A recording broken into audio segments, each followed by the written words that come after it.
Hello everyone. आज वाली इस वीडियो में हम लोग विजन के 28 अप्रैल के जो करंट अफेयर्स हैं वो डिस्कस करेंगे। तो without wasting any time let's start. सबसे पहले न्यूज़ है कि आरबीआई ने अनाउंस किया है 50,000 करोड़ का special liquidity facility for mutual funds. अब आरबीआई क्या है, ये स्पेशल लिक्विडिटी फैसिलिटी क्या है, म्यूचुअल फंड्स क्या है, इनके बारे में बहुत ही हल्का सा एक बार जान लेते हैं। आरबीआई जो हमारा बना था वो 1934 एक्ट के अकॉर्डिंग बना था। वो बना कब था? 1935 के अंदर। देखो, स्टार्टिंग में इनिशियली ना ये प्राइवेट एंटिटी था और 35 में जब इसको बनाया गया था तो इसका मेन मोटिव था कि जो वर्ल्ड वॉर वन से जो भी ट्रबल्स हुए थे ना, economic troubles world war one के थ्रू, उनको हैंडल करने के लिए इसको बनाया गया था। लेकिन फिर जब गवर्नमेंट आती है, जो इंडिपेंडेंस एक्ट आता है 1947, तो 1949 के अंदर हम लोगों ने इसको नेशनलाइज कर दिया था। अब आरबीआई का काम क्या है ये हमें जानना बहुत ज़रूरी है इस न्यूज़ के लिए। आरबीआई का काम क्या करता है? आरबीआई करता है रेगुलेट करना। रेगुलेट करता है किसको? इंडिया का जो फाइनेंस स्ट्रक्चर है, इंडिया के सारे बैंक्स हैं, इन सबको रेगुलेट करने का काम करता है। तो अब इन्होंने 50,000 करोड़ का एक स्पेशल लिक्विडिटी फैसिलिटी दिया है म्यूचुअल फंड्स के लिए। म्यूचुअल फंड्स के बारे में हम लोग जान लेते हैं एक बार। म्यूचुअल फंड्स ना एक इन्वेस्टमेंट प्रोजेक्ट की तरह होता है। सपोज़ करते हैं, एग्जांपल लेते हैं, आमिर खान के पास 10 लाख रुपए आएंगे। लेकिन अब 10 लाख रुपए को वो क्या क्या कर सकता है? एक तो बैंक में डिपॉजिट कर सकता है, सेकंड चीज़ वो एफडी बनवा सकता है बैंक के अंदर, और भी बहुत सारे ऑप्शन हो सकते हैं। प्रॉपर्टी में इन्वेस्ट कर सकता है, गोल्ड में इन्वेस्ट कर सकता है। उसी तरीके से एक इन्वेस्टमेंट होती है म्यूचुअल फंड्स। म्यूचुअल फंड्स के अंदर जो वर्ड है ना, म्यूचुअल म्यूचुअल मतलब कई लोगों के अंदर कॉमन होता है। तो कई लोग कॉमनली कुछ फंड्स मिलाते हैं और वो इन्वेस्ट कर देते हैं, किसी प्रोजेक्ट में लगा देते हैं, किसी फंड मैनेजर के थ्रू। ये साइकिल देखो, अब आप यहाँ पर इन्वेस्टर्स होते हैं, आप इन्वेस्ट आमिर खान इन्वेस्टर है और उसके अलावा बहुत सारे इन्वेस्टर्स हैं। ये सब फंड मैनेजर को पैसा देते हैं। फंड मैनेजर उसको सिक्योरिटीज़ में, बॉन्ड्स में, बहुत डिफरेंट डिफरेंट लोकेशन काम के ऊपर लगा देता है। जनरली जो हमारे ये होते हैं ना म्यूचुअल फंड, ये 3 टाइप के होते हैं।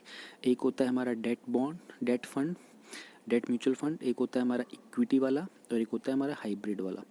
जो डेट वाला होता है ना, वो जनरली बॉन्ड्स वगैरह होते हैं हमारे, गवर्नमेंट के बॉन्ड्स हो गए, प्राइवेट बॉन्ड्स हो गए। इसके अंदर जो रिटर्न होता है, यानी कि जो इनकम, जो इंटरेस्ट लगता है कि पैसा वापस मिलता है। सपोज आपने 10 लाख रुपए दिया तो हो सकता है कि आपको 11 लाख रुपए मिल जाए वापस। एक और इसके अंदर रिस्क बहुत कम होता है क्योंकि गवर्नमेंट के रिलेटेड बॉन्ड्स होते हैं, तो पैसा वापस आने की गारंटी ज़्यादा होती है।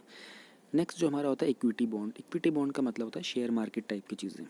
इसके अंदर क्या होता है, इसमें रिस्क बहुत हाई होता है क्योंकि पैसा डूबने के चांसेस भी बहुत होते हैं, लेकिन रिटर्न भी बहुत हाई होता है, साथ में रिटर्न भी अच्छा मिलता है। फिर कुछ लोग बोलते हैं कि नहीं, हमको ना डेट भी चाहिए और हमको रिटर्न इक्विटी भी चाहिए, तो उनके लिए आता है हाइब्रिड बॉन्ड। हाइब्रिड के अंदर जो ये फंड मैनेजर्स होते हैं, कुछ पोर्शन ऑफ मनी को आपके को उसमें इन्वेस्ट करते हैं, डेट वाले में, और कुछ को इक्विटी में, उसको हाइब्रिड बोलते हैं। तो अब जैसे ये कंपनी की आप न्यूज़ सुन रहे होंगे, फ्रैंकलिन टेम्पल्टन म्यूचुअल फंड, ये कंपनी है जो कि फंडिंग करती है, फंड मैनेज करती है। इस कंपनी ने इंडिया के अंदर 6 फंड की स्कीम्स बंद कर दी हैं। वैसे इस कंपनी की बहुत सारी स्कीम्स हैं। 455 इनकी ओपन हैंडेड स्कीम है और 7 के आसपास की क्लोज हैंडेड स्कीम है। अब ओपन और क्लोज हैंडेड स्कीम्स का मतलब क्या होता है? ओपन हैंडेड स्कीम्स वो होती हैं जिसके अंदर कोई भी अपना पैसा इन्वेस्ट कर सकता है, they are open for everyone. और क्लोज हैंडेड स्कीम्स वो होती हैं जिसके अंदर कुछ पर्टिकुलर लोग ही कर सकते हैं, कुछ पर्टिकुलर टाइप के बिजनेस वाले ही कर सकते हैं। तो इनके पास ये बहुत सारी स्कीम्स होती हैं। इंडिया के अंदर इन्होंने 445 में से 6 ओपन हैंडेड स्कीम्स को बंद कर दिया है। क्यों बंद कर दिया है? उन्होंने कहा है lack of liquidity in the debt market. Market के अंदर लिक्विडिटी की कमी आ गई है, पैसे की कमी आ गई है। ये इसका बहुत डायरेक्ट रिलेशन होता है इंडिया के बैंक्स के साथ। बैंक्स में भी म्यूचुअल फंडिंग होती है क्योंकि, तो बैंक्स के पास पैसा कम पड़ गया है और लोग करते ऐसे केस में क्या करते हैं, पैनिक करना स्टार्ट कर देते हैं। लोग अपने कंपनी से पैसा निकालना स्टार्ट कर देते हैं। ऐसे टाइम पे रिस्पॉन्सिबिलिटी किसकी बनती है? हाँ, रिस्पॉन्सिबिलिटी बनती है आरबीआई जैसे ऑर्गेनाइजेशंस की, कि वो बीच में आए, इंटरवीन करें और रेगुलेट करें ताकि मार्केट मेंटेन रहे, इकोनॉमी मेंटेन रहे। इसलिए आरबीआई ने क्या किया, 50,000 करोड़ जो हैं बैंक रेट के ऊपर, यहाँ पे कहीं लिखा होगा, नहीं भी लिखा हो तो कोई बात नहीं, बैंक रेट के ऊपर बैंक के अंदर दे दिए, सारे बैंकों के अंदर दे दिए। अब बैंक रेट क्या होता है? बैंक रेट ही हमारा रेपो रेट होता है। यानी कि अभी जो चल रहा है करंटली वो 4.4% के ऊपर है। तो बैंक ने, मान लो एग्जांपल लेते हैं, एसबीआई एक बैंक है, और भी बहुत सारे, लेकिन एग्जांपल लेते हैं, आरबीआई ने एसबीआई को 50,000 करोड़ के जो मनी दिया है, आरबीआई ने दिया है। ये देखो, ये हमारा आरबीआई है, ये देता है एसबीआई को, कितने देता है? 50,000 करोड़ रुपए देता है। किस रेट के ऊपर दिया? 4.4% के बैंक रेट, यानी कि जो रेपो रेट अभी चल रहा है करंटली, उसके ऊपर इन्होंने पैसा दे दिया। अब ये पैसा बैंक क्या करेगा? बैंक इसको म्यूचुअल फंड वालों के उसमें लगा देगा, एसेट के अंदर। वहाँ से फिर क्या होगा? मार्केट फिर से बैलेंस में आ जाएगा, लोग अपनी सारी स्कीम्स वापस लेंगे। अब जो ये जो स्कीम इन्होंने वापस ली थी फ्रैंकलिन टेम्पल्टन ने, इसमें 25,000 कुछ करोड़ रुपए की बात थी। इतना पैसा जो था वो बंद हो गया है। ऐसा नहीं पैसा डूब गया है, वो रिटर्न आएगा कुछ टाइम बाद, उसको कंपनी एडजस्टमेंट करती है, लेकिन कितना आएगा वो भी पता नहीं है। तो ऐसे कंपनी की बहुत सारी स्कीम्स चल रही होती हैं। तो आरबीआई ऐसे टाइम टाइम के ऊपर रेगुलेट करने के लिए कुछ ना कुछ स्कीम्स निकालता रहता है। अभी आरबीआई ने कुछ टाइम पहले, आप लोगों ने सुना होगा, वेज एंड मीन्स एडवांस निकाला था। उसमें क्या होता है, वो स्टेट और सेंटर को अगर पैसा एडवांस लेना होता है उसके लिए होता है, ठीक है। एक निकाला था LTRO, ये वगैरह जो जो भी पैसा बैंक्स वगैरह को लेना होता है।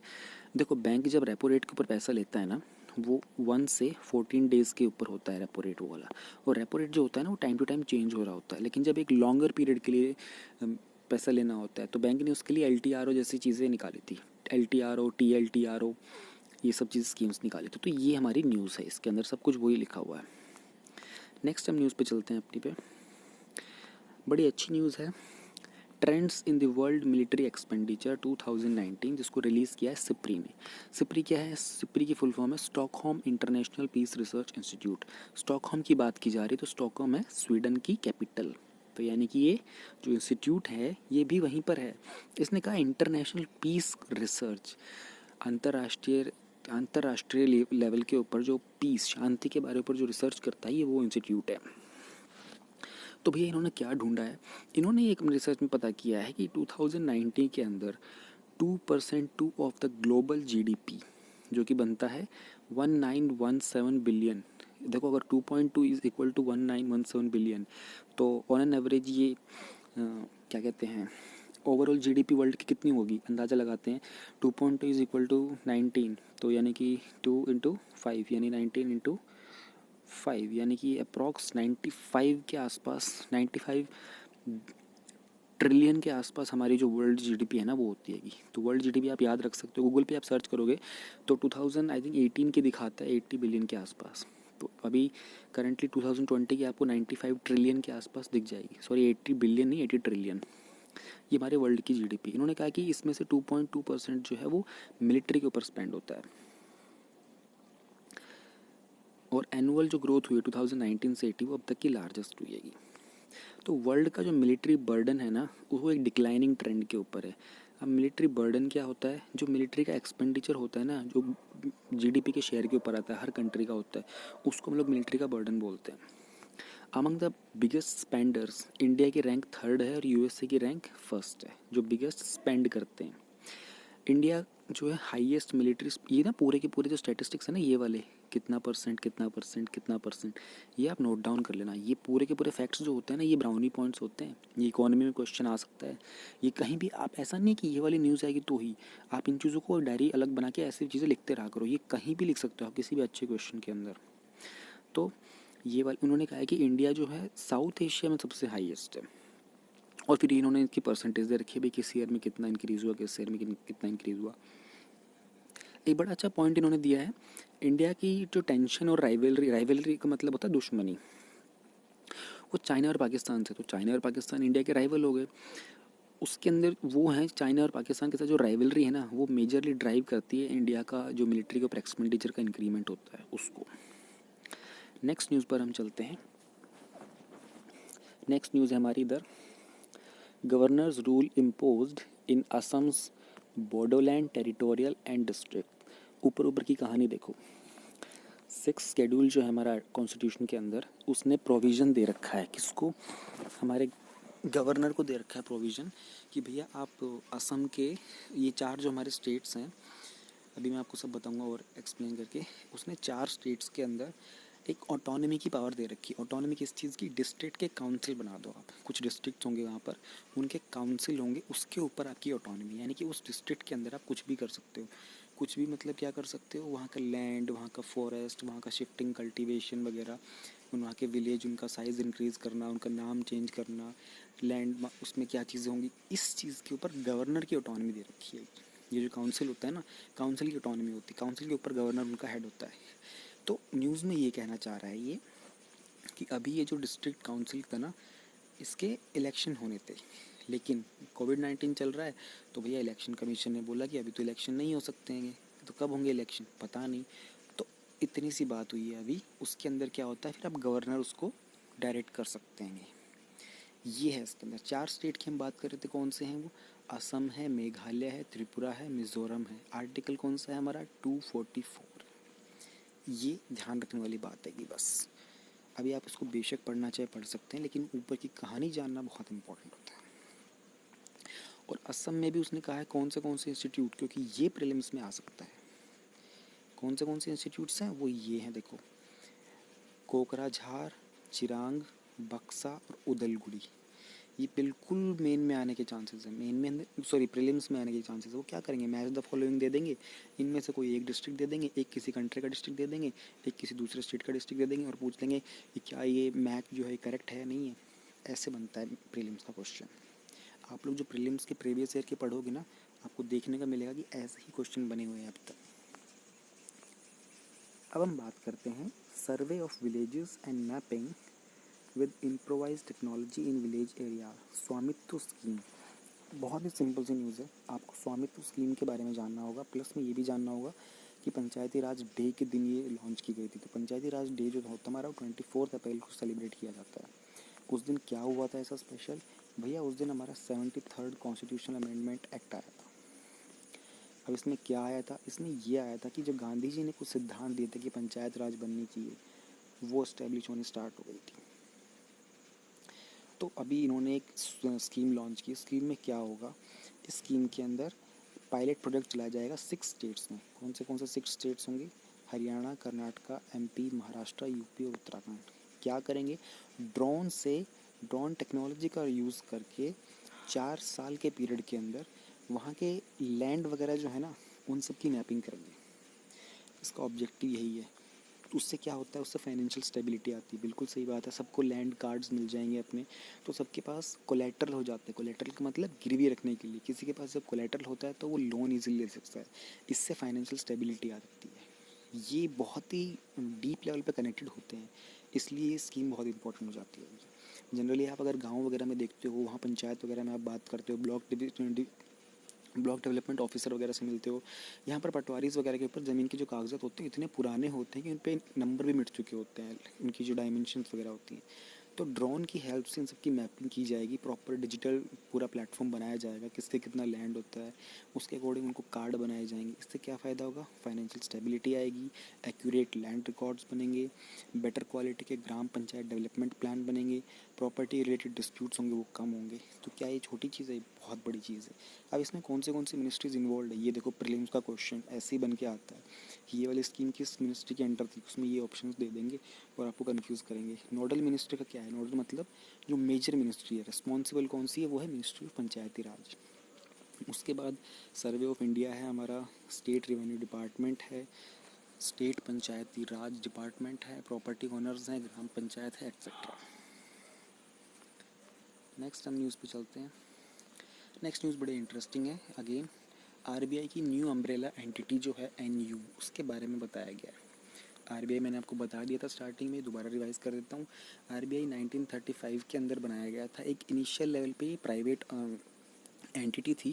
1949 में इसको नेशनलाइज कर दिया गया था। अब 1935 में कैसे बना था? 1934 का एक रिजर्व बैंक एक्ट आया था हमारा, और इसका मोटिव क्या था? मोटिव ये था कि जो वर्ल्ड वॉर 1 के कारण जो इकोनॉमिक क्राइसिस हुए थे ना, उन सबको हैंडल करने के लिए इसे बनाया गया था।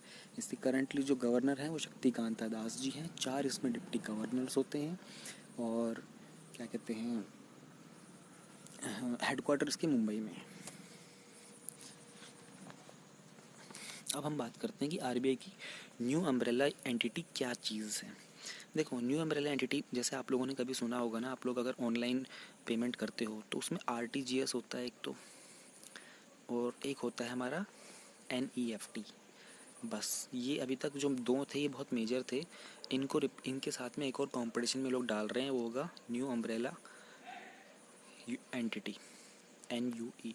तो इसके लिए इन्होंने टेंडर निकाला है। तो टेंडर में कौन सी कंपनीज आगे आ रही हैं? रिलायंस इंडस्ट्रीज़, पेटीएम, ये सब, NSE, BSC, इन सब ने इंटरेस्ट दिखाया है। इन्होंने फिर उसकी कंडीशन रखी है, देखो भैया उसके अंदर 500 करोड़ का कैपिटल होना चाहिए, 40% इन्वेस्टमेंट से ज़्यादा आप इन्वेस्टमेंट नहीं कर सकते, यानी कि आपको पार्टनर्स भी लेके आने पड़ेंगे।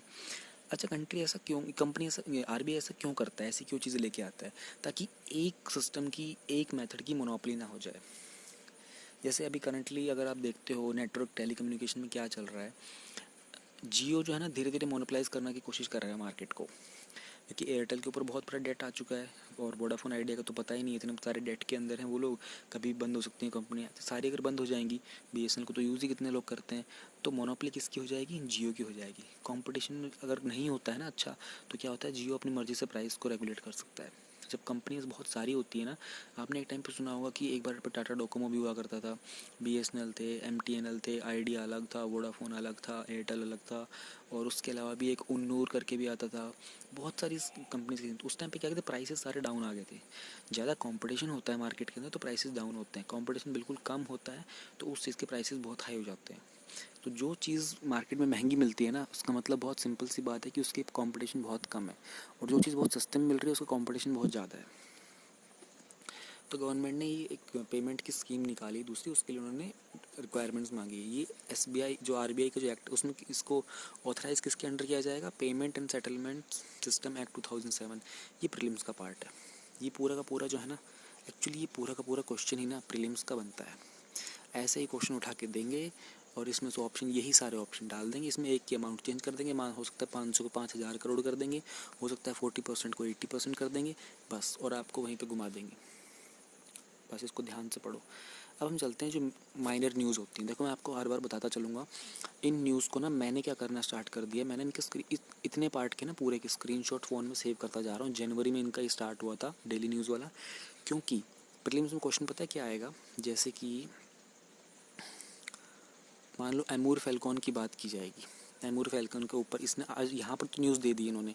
अब ये लोग मंथली कंपाइलेशन में इतनी छोटी न्यूज़ को नहीं देंगे शायद, मे बी ये तो एक थोड़ी बड़ी न्यूज़ थी। ऑर्बिटर वेस्टो को ना दें, या सकता है रूदार वाली न्यूज़ ना दें, या ओजोन वाली न्यूज़ ना दें, लेकिन इन सब का कलेक्शन अगर मैं कर लूँगा तो लास्ट के 2 मंथ्स में मैं इनको सबको रिवाइज़ कर लूँगा। अच्छा, मैंने ये वर्ड देखा था, इसमें क्या हुआ था, ये है। प्रीलिम्स में ऐसा ही होगा, आपने वर्ड देखोगे, आप फिर ऑप्शन एलिमिनेट कर पाओगे ईजिली, आपको पता हुआ, आपने कुछ पढ़ा हुआ है इसके बारे में। ये मंथली कंपाइलेशन में सारे नहीं देते, थोड़े थोड़े देते हैं। तो अब इनके बारे में थोड़ा थोड़ा जान लेते हैं, ये क्या क्या चीज़ें हैं। पहली चीज़ है एक्सेस टू कोविड-19 टूल्स एक्सेलरेटर, ACT एक्सेलरेटर। ये एक ग्लोबल कोलैबोरेशन है जो एक्सेलरेट करता है क्या? Development, production and equitable distribution of vaccine, diagnostics and therapeutics. अच्छा, एक कंपनी और है सीरम करके इंडिया में, उन्होंने कुछ बोला है अभी रिसेंटली कि वो 50 करोड़ के आसपास इन्वेस्ट करेंगे। जो ऑक्सफोर्ड ने जो वैक्सीन बनाई है ना, ऑक्सफोर्ड ने बनाई है अभी एक, उसकी टेस्टिंग के लिए ये लोग इन्वेस्ट करेंगे, अभी हैवी टेस्टिंग करना चाहते हैं इंडिया में। और चाइना के मैं आपको बता देता हूँ कि पाकिस्तान एक बेवकूफ़ी कर रहा है। चाइना वालों ने जो भी अपनी वैक्सीन डेवलप की है, वो कह रहा है कि वो पाकिस्तान के लोगों के ऊपर टेस्ट करना चाहते हैं, और पाकिस्तान अलाउ भी कर रहा है। और उन्होंने उस वैक्सीन की टेस्टिंग एनिमल्स के ऊपर की भी नहीं है की। तो बस ये आपको जाना था। और दूसरी बात, ये जो वुहान की जो वायरोलॉजी इंस्टीट्यूट था, उसके अंदर US की बहुत ज़्यादा फंडिंग थी, US ने उसको कंस्ट्रक्ट करने में भी हेल्प की थी, लेकिन अभी US ने उसकी फंडिंग बिल्कुल बंद कर दी है। ओके, तो ये लॉन्च किया गया था ग्लोबल हेल्थ केयर एक्टर, जो Bill and Melinda Gates foundation है। Bill and Melinda Gates foundation जो है वो WHO का सेकंड बिगेस्ट फंडर है, सेकंड बिगेस्ट फंड रेजर है। फर्स्ट पे कौन था? US था, तो शायद US अब चला गया है। 17% US का होता था, और 9% जो था ना वो bill and Melinda Gates foundation का था WHO में। तो US अभी ऑलमोस्ट हट चुका है उसकी फंडिंग से। US ने यूनेस्को से भी हट लिया है और उससे क्लाइमेट चेंज से भी हट लिया है। ये सब आप नोट करके रखो कि US के इतने बड़ी बड़ी चीज़ों से हटने से क्या इम्पैक्ट होगा। रूहदार की हम बात करते हैं। रूह का मतलब क्या होता है? रूह का मतलब होता है आत्मा, सोल। एक लो कॉस्ट वेंटिलेटर होता है जिसको डेवलप किसने किया है? IIT बॉम्बे के बच्चों ने किया है, NIT श्रीनगर ने किया, और Islamic university of science and technology ने किया, अवंतीपुरा ने। ये क्या करता है, ये प्रोवाइड करता है एडिक्वेट मतलब इनफ ब्रीदिंग सपोर्ट देता है necessary to save a life critically ill कोविड-19 पेशेंट। वेंटिलेटर्स की डेवलपमेंट की है। हम बात करते हैं कि ozone layer hole over Arctic के ऊपर जो ओजोन लेयर होल था वो बिल्कुल बंद हो चुका है। यूरोपियन यूनियन की जो कोपरनिकस एटमॉस्फेयर मॉनिटरिंग सर्विस है उन्होंने अनाउंसमेंट की थी कि वो जो होल था वो बिल्कुल बंद हो गया है। अराउंड 1975 के पास पहली बार नोटिस किया गया था कि बहुत बड़ा होल जो है वो ओजोन लेयर में हो गया है। 1985 में मॉन्ट्रियल प्रोटोकॉल साइन हो गया था। ये मॉन्ट्रियल प्रोटोकॉल बड़ा ज़रूरी होता है। मॉन्ट्रियल जो है ना, ये कनाडा में एक लोकेशन का नाम है। वहाँ पर ये प्रोटोकॉल साइन हुआ था। मैक्सिमम 190 कंट्रीज़ ने इसको साइन किया था कि अपने जो ये CFCs हैं सारे के सारे इन सबको बंद करेंगे, इसी के कारण इसमें होल हो रहा। तो ये एक this is one of the major protocol जिसको मोस्टली कंट्रीज़ ने साइन किया था, ये आपको पता होना चाहिए। तो ओजोन लेयर जो है हमारा वो बंद हो चुका है, उसके बारे में ज़्यादा कुछ और जानने की ज़रूरत है भी नहीं है आपको। ये लास्ट वाला पॉइंट ज़रूर जान सकते हो कि ओजोन आर्कटिक का जो ओजोन होल था ना, जो पहली बार डिटेक्ट किया गया था फरवरी के अंदर, वो रीच करके मैक्सिमम जो उसकी एक्सटेंशन थी वो 1 मिलियन स्क्वायर किलोमीटर की हो गई थी। तो ये बहुत बड़ा होता है 1 मिलियन स्क्वायर किलोमीटर। नेक्स्ट हम बात करते हैं ऑर्बिट ऑफ स्टार S2। ये एक और चीज़ है जो हमारे ग्रेट साइंटिस्ट जो थे आइंस्टाइन जी, उन्होंने एक जो थ्योरी ऑफ जनरल रिलेटिविटी दी थी उसके अकॉर्डिंग, तो उन्होंने क्या एक रिलेटिविटी दी थी ना कि एक जो ये होता है ना, देखो मान लो ये हमारा ब्लैक होल होता है, ऑलराइट। इसके पास एक जो स्टार रोटेट करता है ना, तो उन्होंने कहा था कि ये जो स्टार है ना वो ऐसे गोल रोटेट नहीं करता रहता बिल्कुल, मतलब सेम ऑर्बिट के ऊपर नहीं चलता है। कैसे चलता है, ये हमारा वो है ब्लैक होल, वो इसके ऊपर एक फ्लावरी पोजीशन बनाना स्टार्ट कर देता है ऐसे ऐसे। ये उन्होंने कुछ बताया था कि ग्रेविटी के कारण होता है स्टार की, तो ये प्रूव हो गया है। एक साइंटिस्ट ने एक ऑब्जर्वेशन किया है कि एक ब्लैक होल के पास, और इसको उन्होंने क्या नाम दिया है, स्वार्ज चाइल्ड प्रिसाइजन बोलते हैं इस फिनोमेना को, स्वार्ज चाइल्ड प्रिसाइजन। ये पहली बार सीन किस में गया है कि मरकरी को देखा गया है। This was first seen in orbit of Mercury around the sun. पहले भी देखा जा चुका है मतलब ये। अब हम आते हैं एमूर फैल्कन के ऊपर। फैल्कन आपको पता होगा कि बहुत खूबसूरत बर्ड होता है। लॉन्ग लैंग एमूर फैल्कन जो नाम है वो नागालैंड के डिस्ट्रिक्ट के पीछे है। इसको रेडियो टैग किया गया है। ये इंडिया में आता है अफ्रीका से उड़ के। ये एक स्मॉल रैप्टर होता है फैल्कन फैमिली का, जो साइबेरिया में ब्रीड करता है और नॉर्दर्न चाइना के अंदर, और माइग्रेट करता है साउथ अफ्रीका में विंटर में दोबारा से। डोयांग लेक है नागालैंड का। अब देखो इस लोकेशन के ऊपर क्या कुछ नहीं आ सकता इस साल के अंदर, बिल्कुल आ सकता है। ऐसे ही आते हैं प्रीलिम्स के क्वेश्चंस। वो एक्ट करता है stop over for Amur falcon. Amur falcon कहाँ आके रुकते हैं, डोयांग लेक में आते हैं। कहाँ पे, नागालैंड में। कहाँ, नॉर्थ ईस्ट में। और पंगती विलेज है नागालैंड का, उसको कंसिडर किया गया वर्ल्ड का अमूर फैल्कन कैपिटल। अच्छा, इस बार इसके आने के चांसेस क्यों हैं, क्योंकि लॉकडाउन के कारण ना इनकी जो पॉपुलेशन इस बार जो इनकी काउंट आया है ना बहुत हाई आया है, बहुत हाई नंबर में ये लोग आए हैं इस बार, ये जो पक्षी आए हैं। तो एमूर फैल्कन कैपिटल क्या है, वो है नागालैंड का पंगती विलेज। IUCN इसका जो स्टेटस है वो लीस्ट कंसर्न दिया हुआ है। IUCN के बारे में आप लोग न्यूज़ पढ़ते रहोगे तो पता चलेगा। ये लोग सारी स्पीशीज़ के बारे में बताते हैं, एंडेंजर्ड कौन सी है, एक्सटेंट कौन सी है, किसको ज़्यादा ध्यान देने की ज़रूरत है। अब हम चलते हैं, बढ़ते हैं अपनी लास्ट न्यूज़ की तरफ। Study webs of active learning for young spirits, young aspiring minds. Swayam Swayam एक बहुत ही अच्छा मिनिस्ट्री ऑफ HRD का एक प्लेटफॉर्म है हमारा।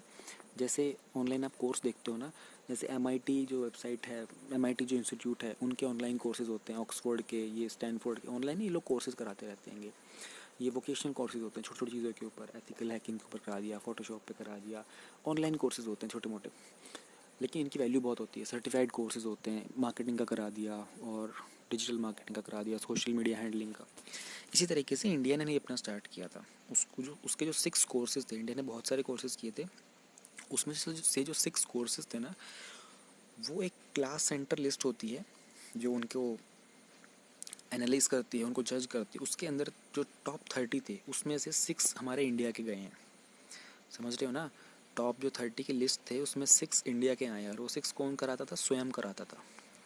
मिनिस्ट्री ऑफ HRD ने इसको बनाया था। कोर्सेज किससे कहाँ तक के होते थे, 9th 12th से लेकर PG लेवल तक के कोर्सेज इसमें होते हैं। आप लोग कभी ट्राई कीजिएगा, ये बहुत अच्छा प्लेटफॉर्म है। और एजुकेशन को हम लोग ट्रांसफॉर्म करने के लिए क्या कुछ कर रहे हैं इंडिया वाले, उसमें ये मेंशन किया जा सकता है। डिजिटल इंडिया में यूज़ किया जा सकता है, मेक इन इंडिया में यूज़ किया जा सकता है। तो ये चीज़ें ऐसी होती, इसलिए करंट अफेयर्स पढ़ने होते हैं। क्या कहते हैं, हमारा जो इनसाइट वाला था वो इस डेट का आया ही नहीं है 28 का, तो उसके ऊपर कोई वीडियो बनेगी नहीं। बाकी आप लोग एंजॉय कीजिए। Okay bye.